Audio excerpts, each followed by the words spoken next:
प्रणाम मंत्रा माँ। बस बस बस, खुश रहो पुत्री, सुखी रहो। जो प्रणाम करते हैं उन्हें आशीष दिया जाता है, और हमें आपसे केवल एक ही आशीष चाहिए माँ, कि हम अपने कैकेयी माता के आशीष से वंचित ना रहें।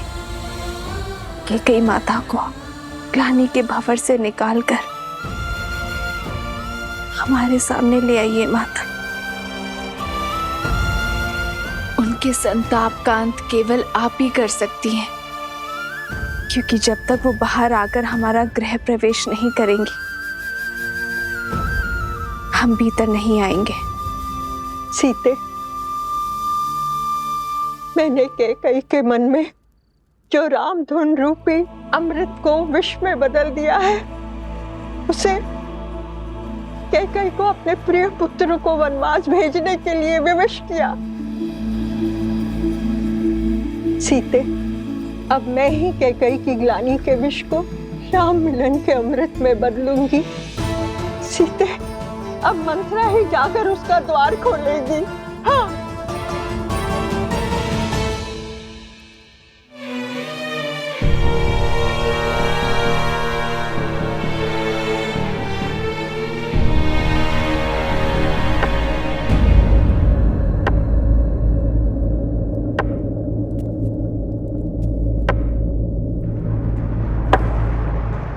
रुक जाओ।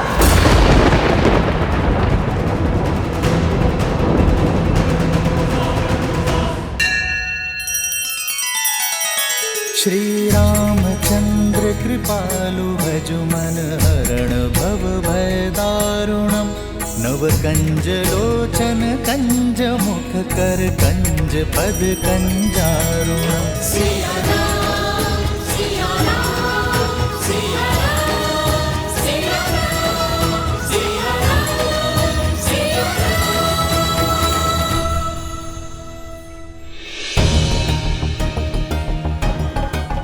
साहस कैसे हुआ मुझे अपना मुख दिखाने का? और तुम्हें मुक्त किसने किया?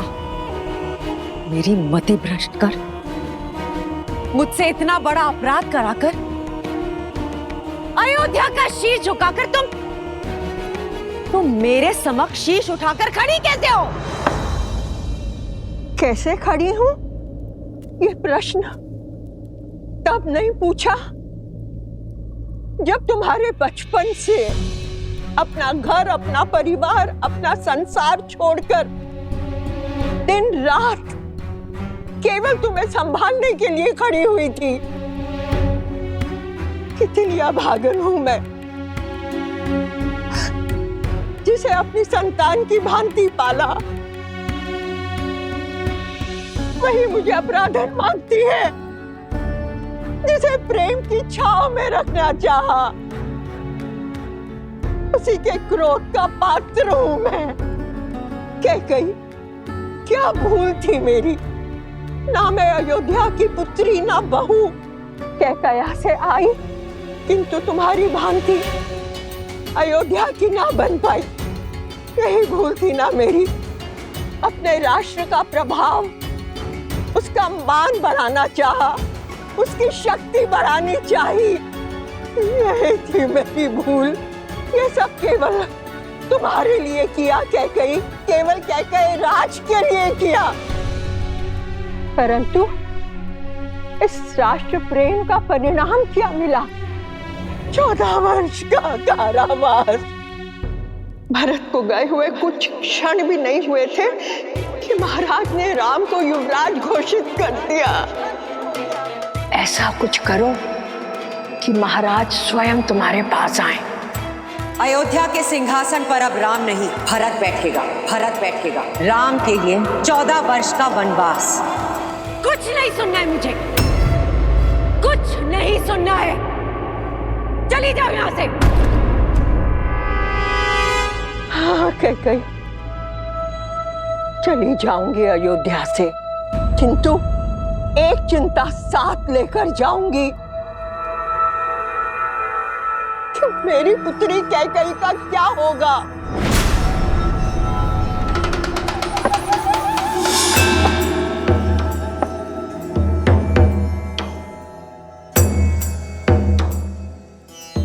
लौट आया है राम। अब देखना कैसे उसके क्रोध की बेड़ियां तुम्हारी स्वतंत्रता को जकड़ती हैं। कुछ भी करके राम को रोक लो कैकेयी, अन्यथा तुम और तुम्हारा भरत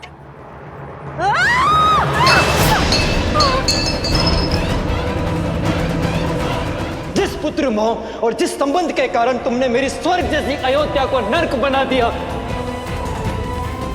आज उस संबंध को तोड़ता हूं मैं रघुकुल कुमार भरत तुम्हारा परित्याग करता हूं कैकेयी।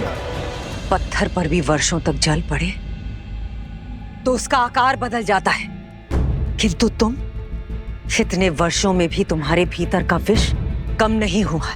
तुम दंड की नहीं, श्राप की अधिकारिणी हो। मेरी स्वर्ग जैसी अयोध्या पर नरक की छाया हो तुम। नहीं। मेरे घर परिवार पे जो विष के मेघ बरसाए हैं तुमने, उसके लिए आज मैं कैकेयी तुम्हें श्राप देती हूँ कि आज से तुम्हारा नाम पाप, बुराई, अधर्म और अंधकार से ही जोड़ा जाएगा।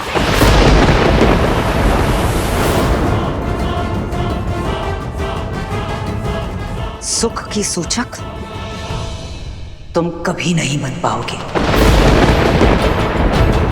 और मृत्यु के पश्चात भी अपने कर्मों के कारण तुम्हारी आत्मा अग्नि में झुलसती रहेगी। श्राप है मेरा तुम्हें, सदैव झुलसती रहेगी।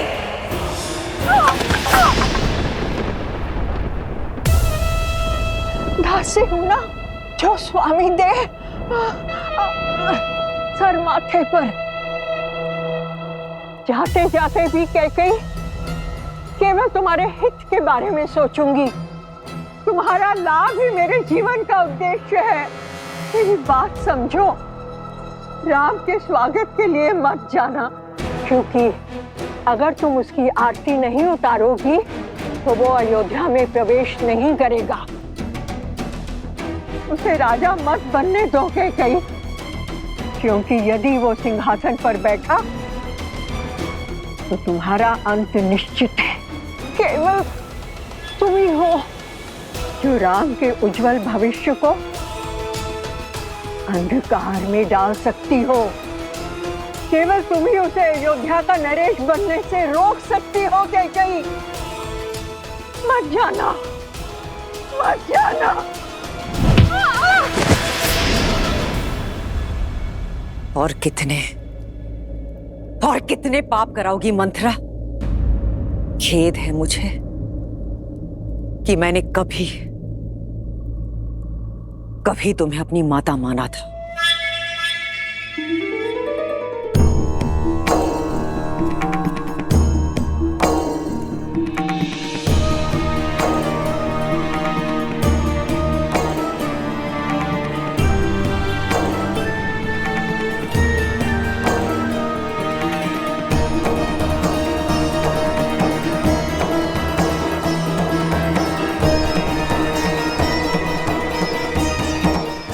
कटुवाणी ने कुछ तो शुभ कार्य किया। तुम्हारे मन को मैं समझती हूँ कैकेयी। इस पाप की कोठरी में मेरे दुष्ट भाव ने तुम्हें डाला था, किंतु मैं जानती थी कि मेरे कटु वचन ही तुम्हें इससे बाहर निकालेंगे। कैकेयी की दृष्टि में दोषी बनकर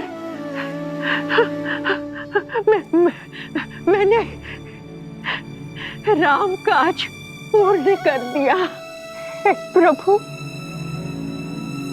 क्षमा तो दे चुके हो, अब दया दृष्टि दीजिए प्रभु।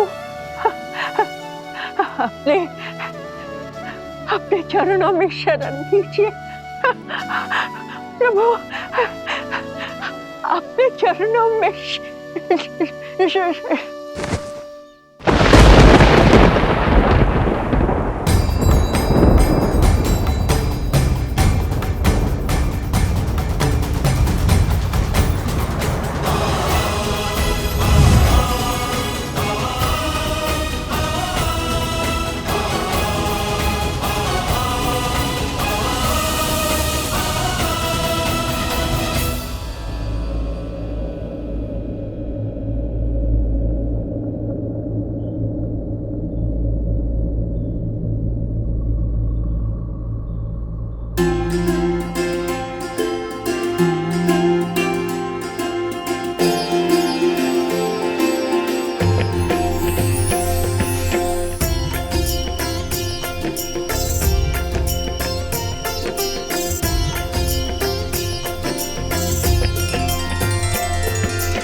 भोर की किरण के साथ जीवन का तेज भी लौट आया है।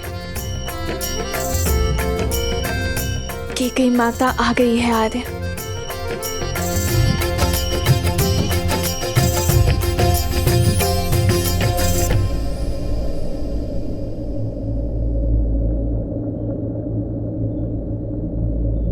माँ,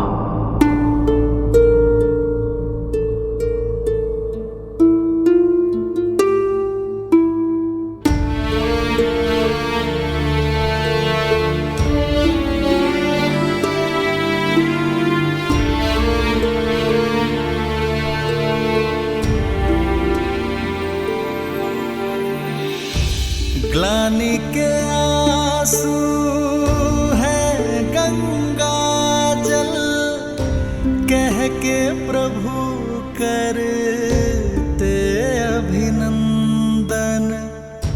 मुख मुस्कान हृदय में, कैकेयी त्रास हरे रघुनंदन। माँ का श्राप भी वर से कम ना, हर सपूत श्री राम सबन्ना। राम मेरे राम, मेरे राम, मेरे राम, राम प्रभु राम श्री राम। मेरी माता के ये अश्रु मेरे लिए पवित्र गंगा जल से पावन है। इन अश्रु को हाथों में लेकर ब्रह्म हत्या का पाप मेरे हाथ से धुल गया। माँ, आशीष नहीं देंगी माँ?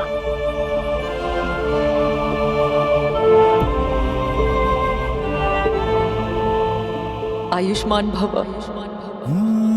मंगल भवन अमंगल हारी, द्रवहु सुदशरथ। मुख नहीं दिखाना चाहती ना? ठीक है, किंतु अपने पुत्र को चरणों में बिठाकर उसकी बात सुनने की कृपा कीजिए माँ। आइए माँ।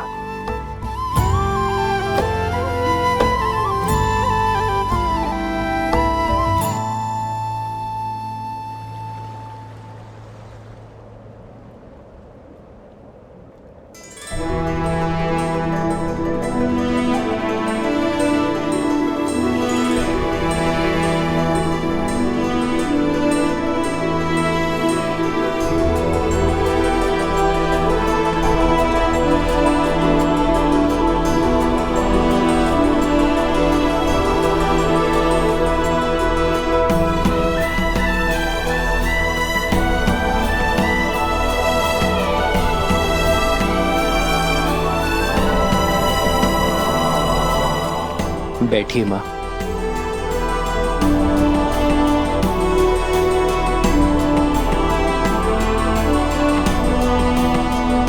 रघुवंशी हैं हम, वो वंश जिसका इतिहास धर्म, वीरता और समर्पण की नींव पर रखा गया है, और जिनसे हमें यह नाम मिला वो पितामहों के पितामह महाराज रघु एक महान योद्धा थे। स्वयं देवताओं ने उनके सत्य और शौर्य की प्रतिमा को स्वीकार किया है। महाराज भागीरथ जो अपने पूर्वजों के तर्पण के लिए स्वयं शिवलोक पहुंच गए, नारायण को प्रसन्न कर उनके चरणों से गंगा बहाई, फिर ब्रह्मदेव से उसे उनके कमंडल में धारण करवाया। स्वर्ग से गिरती मां गंगा के वेग को थामने के लिए महादेव को उनकी जटा में रोकने के लिए मनाया। महादेव की जटा से गिरती धरा को भारत में लाने के लिए स्वयं अपने नखों से नहर खोदी, और महाराज दिलीप की धर्म की कहानियों से तो स्वयं इंद्रलोक भी अछूता नहीं है। आपके पति मेरे पिताश्री महाराज नेमी, उन्होंने 10 दिशाओं में युद्ध लड़ा, देवासुर संग्राम लड़ा और महाराज दशरथ कहलाए। मेरे सभी पूर्वजों ने संसार में रघुवंश की कीर्ति का ध्वज लहराया है, धर्म को स्थापित किया है। अयोध्या के सिंहासन पर अब राम नहीं, भरत बैठेगा। भरत बैठेगा। राम के लिए 14 वर्ष का वनवास।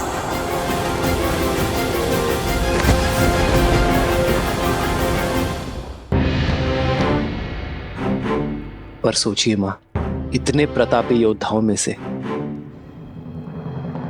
किसी ने दक्षिण की ओर प्रवास करने की इच्छा नहीं की, किसी ने वहां धर्म का ध्वज नहीं लहराया। वो अवसर मुझे मिला मां, मुझे, और वो अवसर मिला आपके कारण। यदि आप मुझे वन में ना भेजती तो रावण का अंत कैसे होता मां? संसार में मर्यादा और धर्म की स्थापना कैसे होती यदि आप ना होती? तो इतना बड़ा समाज, मेरे वानर वीर, रीछ, असुर, ये सभी धर्म और ज्ञान की गंगा से वंचित रह जाते मां। मां, यदि आप ना होती तो समस्त दक्षिण आज उत्तम धर्म का सुख नहीं भोग पाता मां। मां, आपका दिया ये वनवास समस्त आर्यवर्त के लिए वरदान बना। वो आप ही थी जिन्होंने महाराज दशरथ से लड़कर हम भाइयों को गुरुकुल भेजा। मां, वो आप ही थी जिन्होंने रावण का अंत और मर्यादा की स्थापना का आधार रखा। ये जो मेरे मित्र हैं, मेरे सहायक, मेरे वानर वीर, जिन्होंने मेरी रक्षा की, ये केवल मेरा राज्य अभिषेक देखने नहीं आए हैं मां, केवल यहां भोज खाने नहीं आए हैं। ये उस माता के दर्शन करने आए हैं जिन्होंने 14 वर्ष का एकाकीपन काटकर भी अपने पुत्र को समाज और धर्म की रक्षा के लिए भेजा। जिसे आप अपराध समझ रही हैं, वो मेरे वानर वीरों के लिए उद्धार बना। इतना घोर लांछन सहने पर भी आपने संसार में मर्यादा और धर्म की स्थापना में योगदान दिया है मां।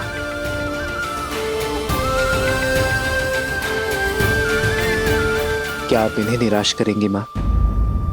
मुझे ना सही, इन्हें तो अपने दर्शन का लाभ दे दीजिए, इन्हें इनकी यात्रा का प्रसाद दे दीजिए मां।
बचपन की भांति इस बार भी मुझे मना ही लिया तुमने।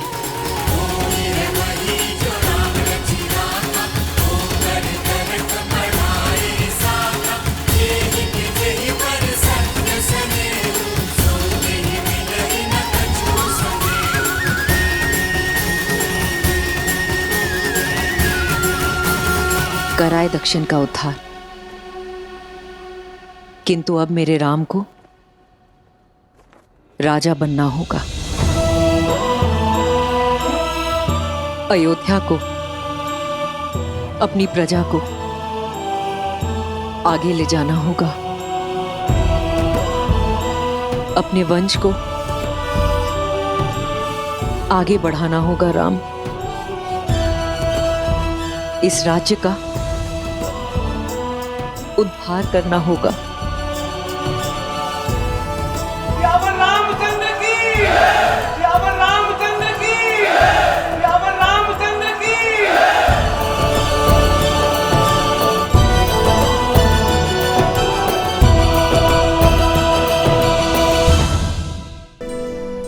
सीता, तुम दोनों अंधेरे जीवन में प्रकाश का दीप हो, दुखियारे जीवन में सुख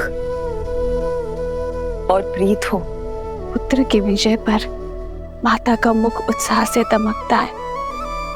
आपकी आंखों में प्रसन्नता के अश्रु होने चाहिए माता। सत्य कहा तुमने सीता। मेरे कारण अयोध्या पर जो कलंक और ग्रहण लगा था,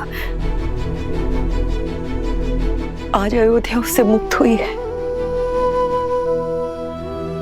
ये अश्रु उसी की खुशी में। नहीं माता, आप ग्रहण नहीं, ईंधन है जिसने आपके प्रकाश को अयोध्या में ही नहीं पूरे संसार में प्रकट किया है।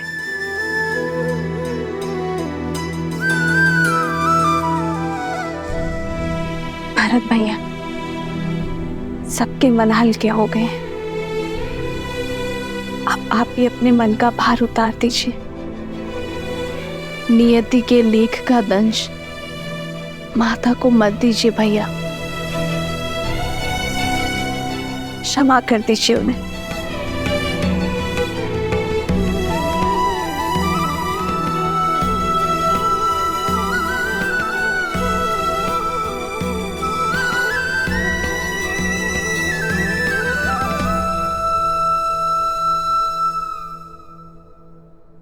देखी परिवार प्रभु अति भावुक भाए, सबहि प्रेमा बस आरती गाए।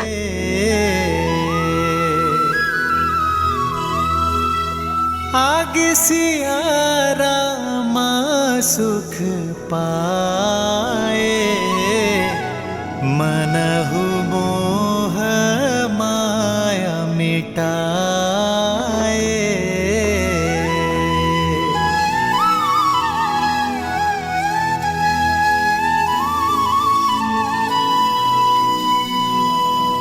अयोध्या के प्रजाजनों, अयोध्या के कष्ट के मेघ छट चुके हैं।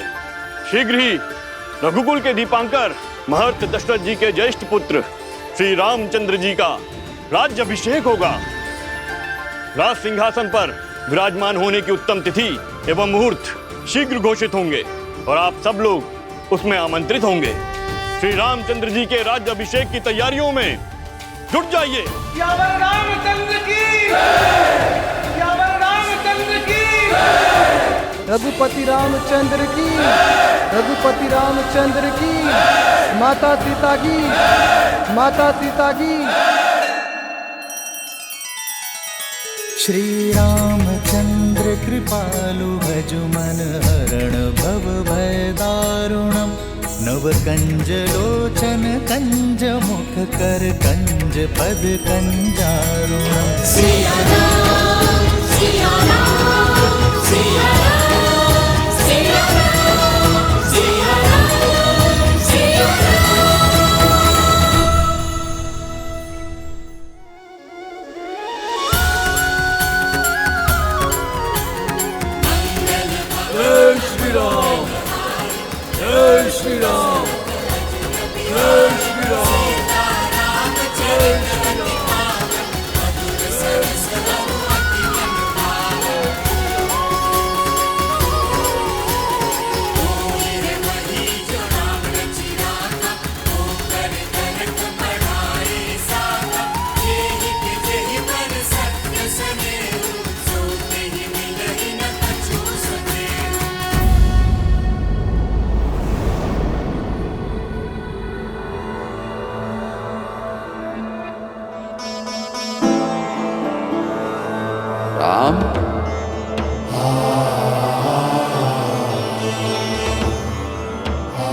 राम।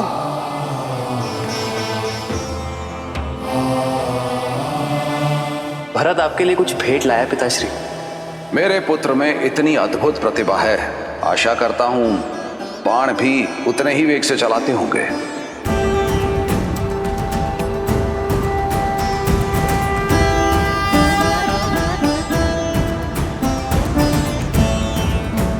आपका राम लौटा है पिताश्री, अपना दायित्व पूर्ण करके।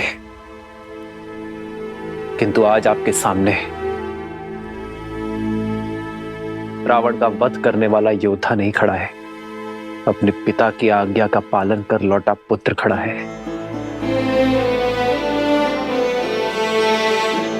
एक बार आपने कहा था कि पिता के आदेश केवल शब्द नहीं होते, वो कुल का आदर्श स्वप्न, यश, प्रतिष्ठा और सम्मान की धुरी होते हैं। आपने सत्य कहा था पिताश्री। इस यात्रा में मैंने जाना कि एक पुत्र पिता की संपत्ति, धनराज्य सब अर्जित कर सकता है, किंतु अमूल्य भेंट, वो विश्वास, वो मूल्य है जिन्हें उसके पूर्वजों ने स्थापित किया और पिता ने प्रमाणित किया। रघुकुल रीत सदा चली आई,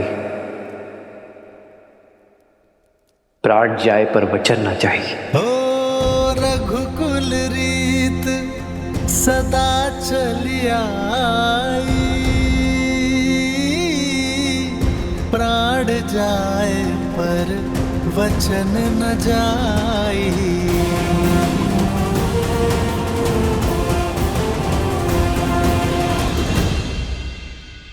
मित्र, इतना समय हम आपके साथ रहे, आप हमें जानते हैं और हम आपको। किष्किंधा वासियों के मन में इच्छा है कि हमें भी अयोध्या देखने का, जानने का सौभाग्य मिले।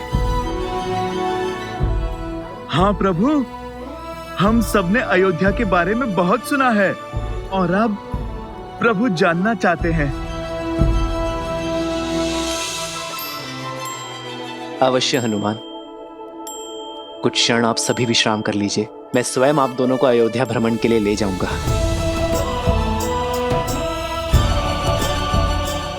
14 वर्ष बीत गए,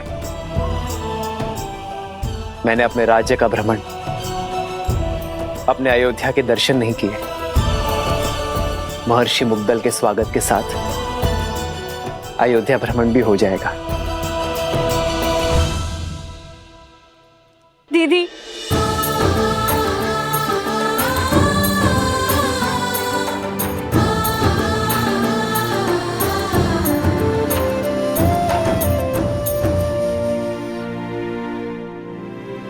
मुझे उर्मिला से मिलना है। कैसी है वो? कहाँ है वो? वो तो अब तक सोई हुई है, वर्षों से आंख नहीं खोली, अपने पति को दिए हुए वचन का पालन कर रही है।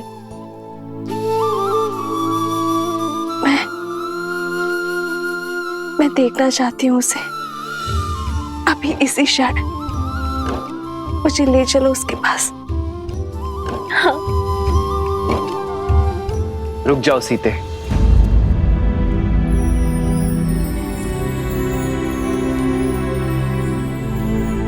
उर्मिला का प्रण पूरा होना अभी शेष है सीते। उर्मिला अपनी निद्रा केवल लक्ष्मण की उपस्थिति में ही तोड़ सकती है। जाओ लक्ष्मण, और जाकर अपनी पत्नी से मिलो। तुम्हारे और उर्मिला के सम्मिलित प्रण के कारण ही मेरा और सीता का प्रण पूरा हो पाया है।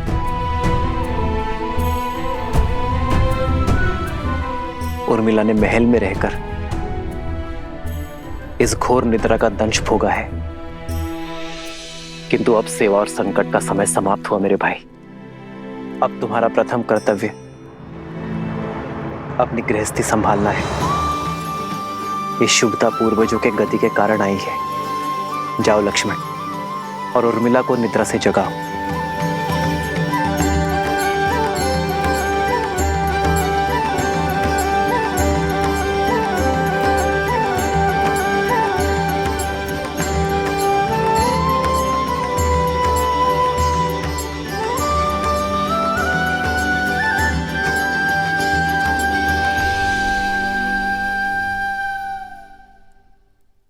14 वर्ष तक मैं आपकी नींद लेती रहूंगी ताकि आप 14 वर्ष तक बिना सोए अपना धर्म निभा सके।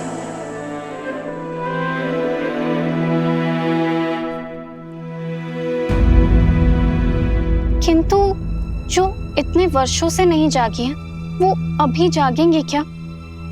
मुझे तो बहुत घबराहट हो रही है। श्रुतकीर्ति, निद्रा 4 प्रकार के होते हैं: परिश्रम, मदिरा, मोह और दुख। परिश्रम से आई निद्रा सूर्य के प्रकाश से खुलती है। मदिरा से ऐसी निद्रा आती है जो चेतना के जागने से खुलती है। मोह की निद्रा ज्ञान प्राप्ति से खुलती है। और दुख से आई निद्रा मृत्यु का कारण बनती है।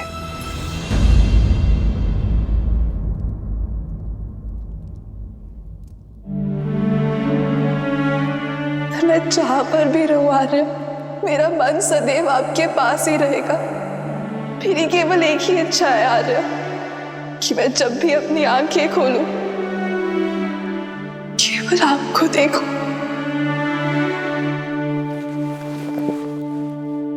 उर्मिला,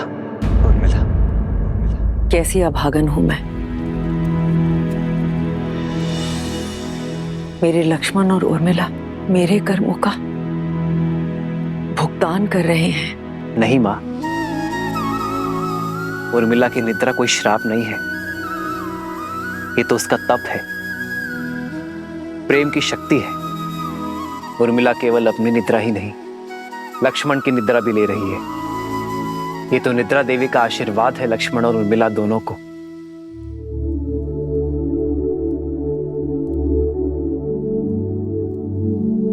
देखिएगा मां, लक्ष्मण के बुलाते ही उर्मिला अपनी निद्रा से जाग जाएगी।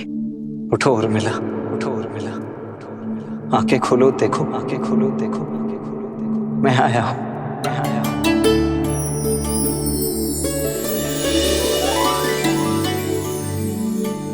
आर्य, आप, हे महादेव, आपके वनवास के प्रस्थान का समय हो गया। आपके प्रस्थान हेतु सहायता करने के बजाय अपनी निद्रा पूरी कर रही थी। क्षमा कीजिए आर्य। कैसी क्षमा उर्मिला, अब किसी को कहीं नहीं जाना है। पर पिताश्री का वचन और राम भैया का प्रण पूरा हुआ उर्मिला। भैया का भी और तुम्हारा भी। अब एक प्रण मेरा है। जहां भी रहूंगा सदा तुम्हारे साथ रहूंगा। तुम्हारे प्रेम के सबल ने मुझे बहुत बल दिया है उर्मिला। इसके लिए बहुत बहुत धन्यवाद, कोटि कोटि धन्यवाद। क्या आप सच में 14 वर्ष तक अपलक जिए, बिना निद्रा के निकाल लिए? तुमने भी तो यहाँ 14 वर्षों तक बिना भोजन के बिताए हैं उर्मिला। तुम्हारी निद्रा ने मेरी थकान को हर लिया और मेरे भोजन ने तुम्हारे शरीर को पोषण दिया। दाम्पत्य जीवन का ये आदर्श, यही तो भैया ने हमारे माध्यम से संपूर्ण संसार को दिया है कि पति पत्नी दोनों एक दूसरे के पूरक होते हैं, जीवन के भी, प्राणों के भी और समर्पण के भी।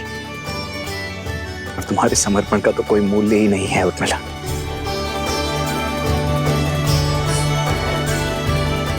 अब चलो, पूरा परिवार, समस्त अयोध्या और विशेषतः भाभी माँ तुमसे मिलने के लिए अत्यंत व्याकुल है।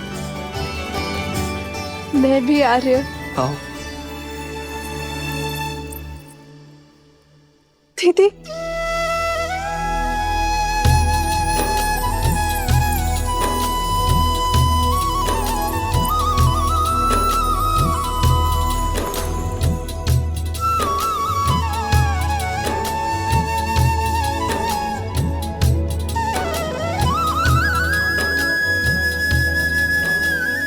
बचपन से लेकर आज तक मेरे हर निर्णय, हर कार्य में साथ दिया है तुमने।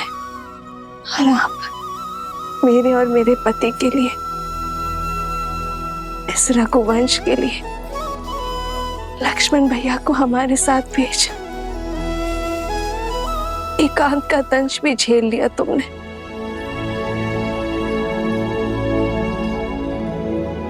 ना जाने ये ऋण कैसे चुका पाऊंगी मैं। और अब तुम मुझसे छोटी नहीं रही उर्मिला, तुम इस संसार के सबसे बड़े सतियों में से एक हो। मैं वो चंद्रमा हूँ जो अपने दीदी के प्रकाश से तेज पाता है। मैं आपसे कभी बड़ी हो ही नहीं सकती दीदी। और रही बात बहनों के बीच, ऋण की बेड़ी नहीं, आलिंगन का बंधन होता है।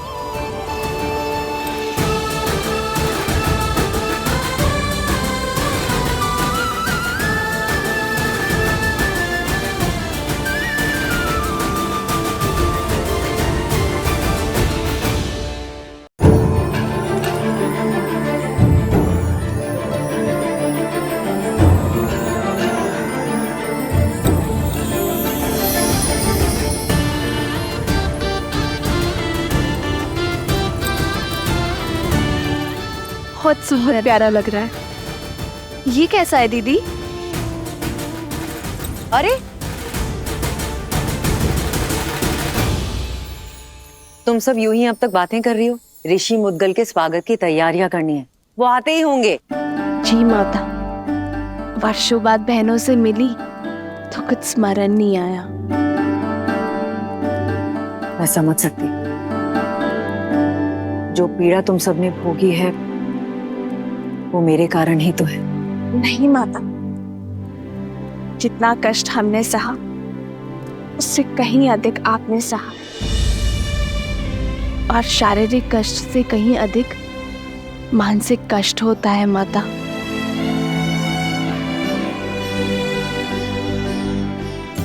धन्यवाद मेरी पुत्री, किंतु अब कष्ट के और पीड़ा के दिन समाप्त हुए। प्रसन्नता से ऋषि मुद्गल का स्वागत करते हैं, उनसे उपदेश लेते हैं। जो कष्ट और पीड़ा मेरे पुत्रों ने भोगी, वो मेरे पोतों को ना भोगनी पड़े।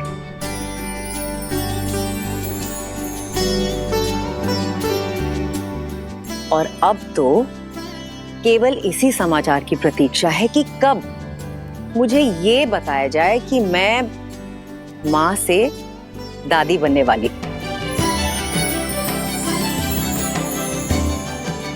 अरे तुम सब यूं ही शर्माती रहोगी या चलोगी मेरे साथ? शीघ्र चलो और गुरुजी का आशीर्वाद लो। जी। अयोध्या और श्री राम के जीवन से दुख का हर मेघ छट गया। अब सब शुभ ही होगा। इतनी शीघ्र भूल गए पुत्र? धूप छांव दिन रात की भांति ही अच्छाई और बुराई भी सदा साथ ही रहते हैं। दीपक की आवश्यकता तो वहीं होती है जहां अंधकार होता है और लोग जलते हुए दीपक के प्रकाश में उसके नीचे पसरे हुए अंधकार को देखना भूल जाते हैं। जब सामने सब उचित प्रतीत हो रहा होता है, तभी पीछे से बुराई अपने पंख फैला रही होती है। अर्थात दुख की धूप हो या सुख की छांव, सदा सतर्क रहो। हाँ पुत्र, जब भी हम जीवन में कोई शुभ या मंगलमय कार्य करें, तब हमें अतिरिक्त सावधानी और सतर्कता बरतनी चाहिए। सत्य और धर्म की क्षमता पर विश्वास रखते हुए अपने तन मन को और अधिक दृढ़ करना चाहिए। प्रिय गणेश, वो देखो, श्री राम उसी योजना का शंखनाद कर रहे हैं। राम राज्य की स्थापना का आरंभ कर रहे हैं। नर रूप में नारायण को प्रत्येक समस्या का सामना करना होगा, हर कठिनाई का हल खोजना होगा, राम राज्य की स्थापना करनी होगी। ऋषिवर, मैं जानता हूं आप सबके मन में क्या चल रहा है, किंतु जो होना है वो अवश्य होगा। 2 दिन बाद शुभ मुहूर्त है और ये राज्याभिषेक के लिए सबसे शुभ है। श्री राम, भगवान सूर्य के आशीर्वाद से सूर्यवंश के अगले सिरमौर आप ही होंगे। आपने वन भ्रमण के समय जो ज्ञान और अंतर्दृष्टि अर्जित की है, उसको अपने साम्राज्य में उपयोग करने का समय आ गया है। दया, दंड और दर्शन, इसको अपना शस्त्र बनाइए। श्री राम, आपके मार्गदर्शन से जगत कल्याण की ओर अग्रसर होगा। सभी आशान्वित हैं कि आप एक आदर्श स्वराज की स्थापना करेंगे और संसार के लिए शुभता का मार्ग प्रशस्त करेंगे।